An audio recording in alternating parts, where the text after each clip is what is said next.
दोस्तों, आज कुछ ऐसी फिल्मों की बात करेंगे जिनकी वजह से देश की सियासत हिल गई।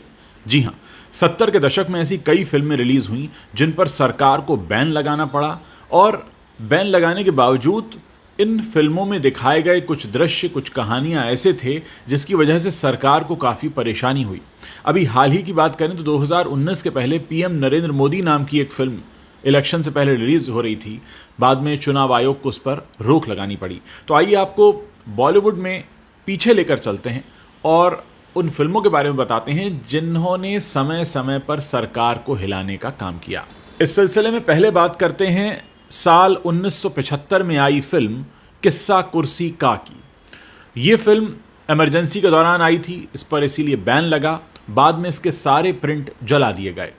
साल 1975 का ये मामला है। फिल्म का टाइटल था किस्सा कुर्सी का। डायरेक्टर अमृत नाहटा की इस फिल्म में राज बब्बर ने लीड रोल प्ले किया था। फिल्म में इंदिरा गांधी के गरीबी हटाओ के नारे, नसबंदी योजना और अनाज खाने वाले चूहों को मारने के लिए बड़े पैमाने पर किए गए अभियान का भी जिक्र था। इसमें गंगाराम की पार्टी का चुनाव चिन्ह कार दिखाया गया था जो संजय गांधी की मारुति परियोजना के बारे में थी। इमरजेंसी के दौरान सरकार ने इस पर प्रतिबंध लगा दिया। सेंसर बोर्ड ऑफिस से सभी के सभी प्रिंट उठाकर जो अब गुड़गांव का इलाका है वहाँ की जो मारुति फैक्ट्री थी वहाँ लाकर उन्हें जलाया गया। जाहिर है ये संजय गांधी का काम था। 1977 में जब जनता पार्टी की सरकार बनी इमरजेंसी हटने के बाद, उस वक्त इंदिरा गांधी सरकार के सूचना और प्रसारण मंत्री वीसी शुक्ला पर आरोप लगा कि उन्होंने फिल्म के प्रिंट मुंबई से मंगवाकर गुड़गांव में जलवाए थे। बाद में संजय गांधी को इस फिल्म के प्रिंट नष्ट करने का दोषी माना गया। इसको लेकर मुकदमा चला दिल्ली की 30 हजारी कोर्ट में।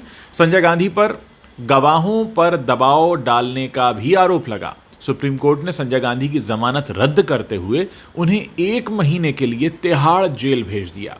यानी बॉलीवुड में रिलीज हुई एक फिल्म कारण बनी थी संजय गांधी के तिहाड़ जेल में 1 महीने तक रहने का। जी हाँ, अब बात करते हैं कि इस फिल्म के जो डायरेक्टर थे अमृत नाहटा, ये 2 बार कांग्रेस और 1 बार जनता पार्टी से सांसद रहे थे।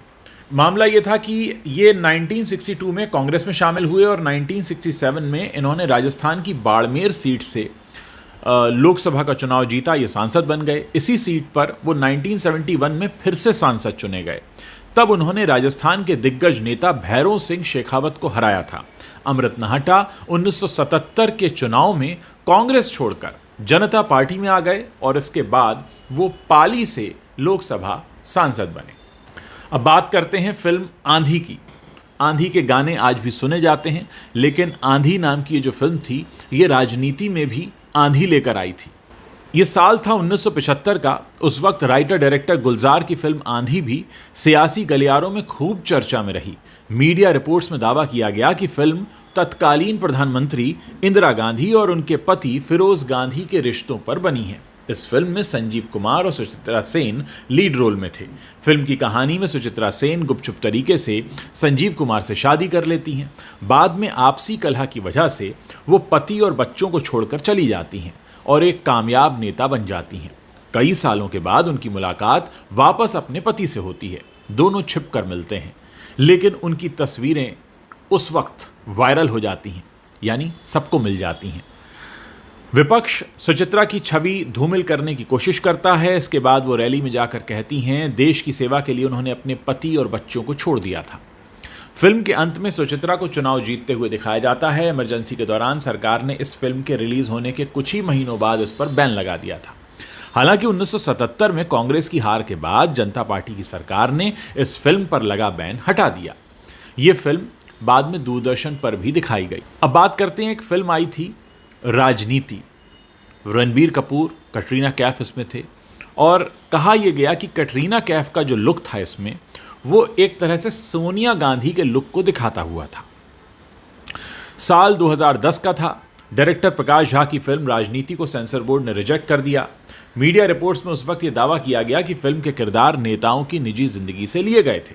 फिल्म में कटरीना कैफ के किरदार को सोनिया गांधी से जोड़कर देखा गया। एक इंटरव्यू के दौरान इस फिल्म को लेकर प्रकाश झा ने कहा था कि फिल्म को रिलीज कराने के लिए कई सारे पापड़ बेलने पड़े थे। सबसे बड़ी अड़चन कांग्रेस पार्टी ने खड़ी की थी। उन्हें लगा कि कटरीना कैफ का किरदार सोनिया गांधी पर आधारित है। कांग्रेस पार्टी के कुछ सदस्य फिल्म की सेंसर बोर्ड स्क्रीनिंग में आए। उन्होंने फिल्म रिजेक्ट कर दी और हमें सर्टिफिकेट ही नहीं दिया गया। इसके बाद प्रकाश झा ने ट्रिब्यूनल का रुख किया और तब जाकर इन्हें सेंसर सर्टिफिकेट मिला। 4 जून 2010 को रिलीज हुई थी राजनीति फिल्म। इसका बजट था करीब 45 करोड़ रुपए और इसने जो कुल कमाई की थी वो था 99 करोड़ 66 लाख, यानी लगभग 100 करोड़ रुपए का बिजनेस इसने कर लिया था। इसके बाद बात करते हैं पीएम नरेंद्र मोदी फिल्म की। 2019 में लोकसभा चुनाव से ठीक पहले इसे रिलीज होना था, लेकिन चुनाव आयोग ने इस पर रोक लगा दी। साल 2019 लोकसभा चुनावों के ठीक पहले फिल्म पीएम नरेंद्र मोदी को रिलीज करने की कोशिशें की गईं। इसमें नरेंद्र मोदी के राजनीति में आने से लेकर गुजरात के सीएम बनने और फिर प्रधानमंत्री बनने तक के सफर को दिखाया गया था। उमांग कुमार के डायरेक्शन में बनी इस फिल्म में मोदी का किरदार विवेक ओबरॉय ने निभाया था। कांग्रेस समेत तमाम विपक्षी दलों ने आरोप लगाया कि वोटर्स को प्रभावित करने के लिए इस फिल्म को बनाया गया है और इसे चुनाव से ठीक पहले रिलीज किया जा रहा है। ये आचार संहिता का उल्लंघन है। इसके बाद चुनाव आयोग ने फिल्म पर रोक लगा दी। लोकसभा चुनाव खत्म होने के बाद 24 मई 2019 के दिन इस फिल्म को रिलीज किया गया। इस फिल्म का जो कुल बजट था वो करीब 8 करोड़ रुपए था और इसने जो कुल कमाई की वो थी करीब 23 करोड़ 70 लाख रुपए की। इसके बाद बात करते हैं द एक्सीडेंटल प्राइम मिनिस्टर इस फिल्म की। ये फिल्म एक ऐसी फिल्म थी जिसने हमारे पूर्व प्रधानमंत्री श्री मनमोहन सिंह जी को बड़े कमज़ोर अवतार में दिखाया था। बताने की ज़रूरत नहीं कि इसके पीछे एजेंडा क्या था। साल 2019 में ये फिल्म रिलीज हुई द एक्सीडेंटल प्राइम मिनिस्टर। ये फिल्म पूर्व प्रधानमंत्री मनमोहन सिंह के मीडिया सलाहकार रह चुके संजय बारू की किताब द एक्सीडेंटल प्राइम मिनिस्टर पर ही आधारित थी। मनमोहन सिंह का किरदार अनुपम खेर और संजय बारू का किरदार अक्षय खन्ना ने निभाया था। मीडिया रिपोर्ट्स में दावा किया गया कि फिल्म में मनमोहन सिंह को एक कमजोर और कठपुतली प्रधानमंत्री के रूप में दिखाया गया है और कहा यह गया कि जिस तरह से मनमोहन सिंह सारे फैसले लेते थे सोनिया गांधी से पूछकर, इस फिल्म में भी वैसा ही दिखाया गया। इस पर कांग्रेस पार्टी ने अपनी कड़ी आपत्ति जताई थी। फिल्म की टाइमिंग को लेकर भी कांग्रेस ने सवाल उठाया कि इसे 2019 के लोकसभा चुनाव से ठीक पहले क्यों रिलीज किया जा रहा है। महाराष्ट्र यूथ कांग्रेस ने फिल्म के प्रोड्यूसर को पत्र लिखकर रिलीज से पहले उन्हें फिल्म दिखाने की मांग की। यूथ कांग्रेस अध्यक्ष सत्यजीत तांबे ने कहा कि फिल्म से विवादित सीन नहीं हटाए गए तो यूथ कांग्रेस देश में कहीं भी इस फिल्म का प्रदर्शन नहीं होने देगी। बहरहाल ये फिल्म 11 जनवरी 2019 को रिलीज हुई। 18 करोड़ रुपए की लागत से बनी इस फिल्म ने बॉक्स ऑफिस पर 22 करोड़ 65 लाख 22 करोड़ 65 लाख रुपीस का बिजनेस किया। इसके बाद बात करते हैं फिल्म मैं अटल हूं की। इस फिल्म पर विपक्ष ने आरोप लगाया कि ये भी एक प्रोपेगेंडा फिल्म है। साल 2024 पूर्व प्रधानमंत्री अटल बिहारी वाजपेयी की बायोपिक में मैं अटल हूं रिलीज हुई। इसमें अभिनेता पंकज त्रिपाठी ने अटल बिहारी वाजपेयी का रोल प्ले किया। फिल्म में अटल बिहारी वाजपेयी के बचपन से लेकर उनकी कॉलेज लाइफ और आरएसएस से उनके जुड़ाव और फिर राजनीति में उनका आना और साथ ही प्रधानमंत्री के रूप में देश के लिए उनका जो योगदान है, जैसे पोखरण टेस्ट, लाहौर बस यात्रा और करगिल विजय, ऐसी कई अहम घटनाओं को इसमें दिखाया गया। फिल्म में नेहरू जी का निधन, इंदिरा गांधी का प्रधानमंत्री बनना, इमरजेंसी और ऑपरेशन ब्लू स्टार के ज़माने का भी जिक्र था। कुछ लोगों ने इस फिल्म को लेकर आरोप लगाया कि लोकसभा चुनाव से पहले बीजेपी के पक्ष में प्रोपेगेंडा फैलाने के लिए फिल्म रिलीज हुई है। इस पर पंकज त्रिपाठी ने एक इंटरव्यू के दौरान बताया कि ये फिल्म किसी प्रोपेगेंडा का हिस्सा नहीं है। ये फिल्म अटल जी के जीवन की कहानी और आज़ादी के बाद से भारत की यात्रा पर आधारित है। मैं अटल हूँ फाइनली 19 जनवरी 2024 को रिलीज़ हुई। 20 करोड़ रुपए की इसकी लागत थी और इसने बिजनेस अच्छा नहीं किया। ये मात्र 8 करोड़ 65 लाख रुपए कमा पाई और इसके लिए बहुत सारे लोग जिम्मेदार मानते हैं इसकी कास्टिंग को। हालांकि पंकज त्रिपाठी बहुत बेहतरीन अभिनेता हैं, लेकिन अटल बिहारी वाजपेयी के रूप में वो अपना असर नहीं छोड़ पाए और शायद ये पहली बार था कि अटल बिहारी वाजपेयी के किरदार में जब पंकज त्रिपाठी आते हैं तो पर्दे पर अपना कोई असर छोड़े बिना वो चले जाते हैं, क्योंकि उनका जो पर्सोना है और अटल जी का जो पर्सोना था वो थोड़ा अलग था। जैसे MS धोनी पर जब फिल्म बनी थी तो सुशांत सिंह राजपूत ने खुद को MS धोनी जैसा बना लिया था, लेकिन पंकज त्रिपाठी ऐसा नहीं कर पाए और शायद यही वजह है कि लोग उनके किरदार से नहीं जुड़ पाए।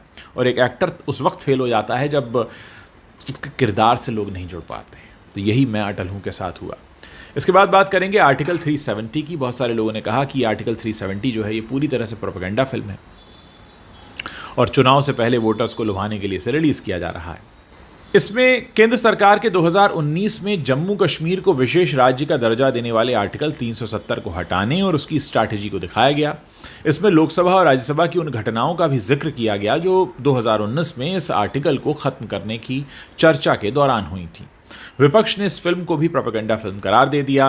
विपक्षी पार्टियों का कहना था कि राजनीतिक लाभ के लिए फिल्म को लोकसभा चुनाव से ठीक पहले रिलीज किया गया। फिल्म को लेकर प्रोड्यूसर आदित्य धर ने कहा था कि इंडियन ऑडियंस बहुत स्मार्ट है, उन्हें पता है कि कौन सी फिल्म प्रोपेगेंडा बनाने वाली है और कौन सी नहीं। मौजूदा सरकार को चुनाव जीतने के लिए किसी फिल्म के सपोर्ट की ज़रूरत नहीं है। फिल्म की कहानी कश्मीर से आर्टिकल 370 हटाने पर बेस्ड है। लेकिन यकीन मानिए दर्शकों, मैंने इस फिल्म को देखा था और उसको देखने के बाद मुझे भी यही लगा कि ये तो पूरी तरह से मतलब बीजेपी का पीआर है, ये बीजेपी का प्रोपेगेंडा फिल्म है। लेकिन खैर, आप इसे समझ सकते हैं लेकिन साबित नहीं कर सकते। फिल्म आर्टिकल 370 जो है ये 23 फरवरी 2024 के दिन रिलीज़ हुई। 20 करोड़ रुपए की इसकी लागत थी और इसने अपनी लागत से 4 गुना ज़्यादा बिजनेस किया। करीब 82 करोड़ 37 लाख रुपए का कलेक्शन इसने पूरा किया। अब बात करते हैं स्वतंत्र वीर सावरकर इस फिल्म की।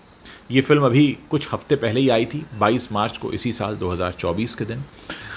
और ये विनायक दामोदर सावरकर के जीवन पर आधारित फिल्म थी और इसमें चुनावी माहौल के बीच रिलीज़ होना, फिर से विपक्षी पार्टियों ने कहा कि भाई ये तो आप चुनावी प्रोपेगेंडा कर रहे हैं। इस पर फिल्म के एक्टर और प्रोड्यूसर रणदीप हुड्डा ने कहा कि ये एंटी प्रोपेगेंडा फिल्म है जो वीर सावरकर के खिलाफ दुष्प्रचार चल रहा है उसको तोड़ेगी।